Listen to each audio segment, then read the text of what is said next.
जय सीताराम, हर हर महादेव सभी साथियों को। दोस्तों, जैसा कि महादेव सेना समय समय पर जो भी आवश्यकता पड़ती है उसके लिए आवाज़ उठाती है ताकि देश में अच्छी समृद्धि को कायम किया जा सके। अभी कुछ समय पहले महादेव सेना ने एक प्रेस कॉन्फ्रेंस के जरिए साइबर क्राइम, डिजिटल ठगी के लिए आवाज़ उठाई और गृह मंत्री जी को पत्र दे करके दिल्ली में कानून व्यवस्था को दुरुस्त करने के लिए आवाज़ उठाई। तो हमारे साथ बैठे हैं ये बुजुर्ग व्यक्ति और बहुत ही शिक्षित हैं, सरकारी मंत्रालय से रिटायर्ड और उसके बावजूद भी प्राइवेट विद्यालय में भी कार्य कर रहे हैं। लगभग 75 वर्ष की प्लस आयु में हैं। इनके साथ भी साइबर क्राइम हुआ। आप बताएंगे कैसे क्या घटना घटी? मैंने सैमसंग में फ़ोन किया, मेरा टीवी ठीक नहीं चल रहा था, तो उसमें वो दूसरा नंबर जो मिला वो उनका तक जो धोखा देने वाले थे, उन्होंने मेरे को कहा आप 20 रुपये जमा करा दीजिए। मैं कहा मेरे को तो नहीं आता। कहते मैं अभी करा देता हूँ, आप मोबाइल शुरू करिए। इस बातों में उन्होंने मैं 1 लाख रुपए का ट्रांसफ़र करा लिया मेरे से। और पुलिस के अंदर कोई सुनवाई नहीं हुई? लगभग रिपोर्ट भी करी उसी वक्त, विदिन हाफ एन आवर, पर आज तक 6 महीने से ज़्यादा हो गए, कोई कार्रवाई नहीं हुई और ना कभी वो बताते भी नहीं है। जबकि ये बुजुर्ग व्यक्ति, इनको तो घर आके सहायता प्रदान करनी चाहिए। कोई आता ही नहीं। और दूसरी घटना इनके साथ 2 दिन पहले अभी ही 15 दिन पहले हुई है। मेरे ब्रदर ला के साथ 13 लाख का गबन हुआ है। वो घर में डिजिटल अरेस्ट करके 36 घंटे लगातार वीडियो के अंदर रखा, उसको बाहर नहीं निकलने दिया। कहते बाहर निकलोगे तो पुलिस खड़ी है, तुम्हें पकड़ के ले जाएगी।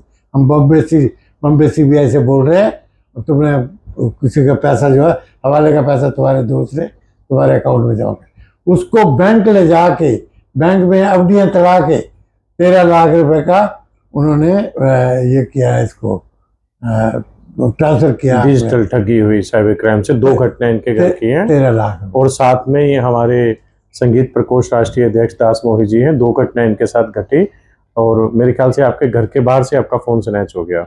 बताएं। अपने वाइफ के साथ, अपने बच्चों के साथ जा रहा था शादी में कहीं पे, तो कैब बुक करने के लिए फोन निकाला था, तो दूसरी तरफ से हाथ से छीन के लेके लगे और उसके बाद से अब तक कोई कार्रवाई नहीं है। बस उन्होंने FIR लिख दी ताकि भाई मैं नया फोन ले सकूं या उसका कुछ नहीं। दूसरी बार फोन स्नैच हुआ, घर जाते हुए रास्ते में शॉप के बाहर से उन्होंने फोन खींचा, तो गनीमत रही कि बाई चांस सामने 2-3 लोग और थे, वो पकड़ में आ गए, नहीं तो वो भी फोन चले गए।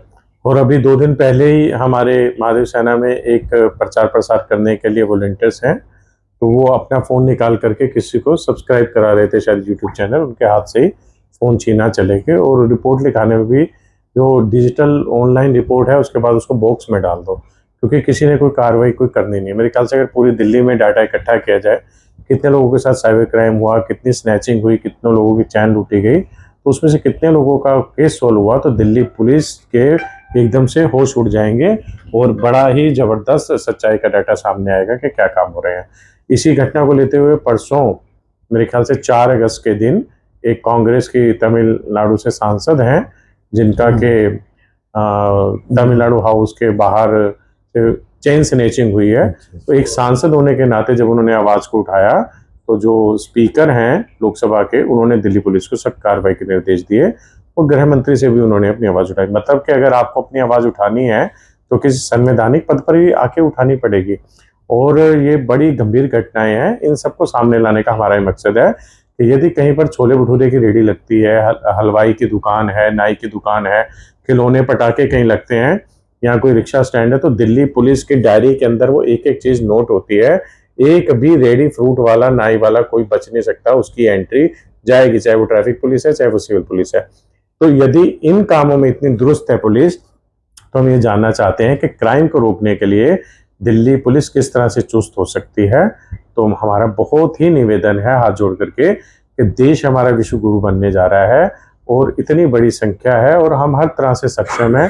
सरकार हमारी इतनी अच्छी है, लोग इतने अच्छे हैं, सभी कुछ साथ देते हैं। इस क्राइम को पब्लिक रोकेगी, पुलिस रोकेगी, गृह मंत्रालय रोकेगा, आखिर कौन रोकेगा? इसका जवाब हम चाहते हैं। हर हर महादेव।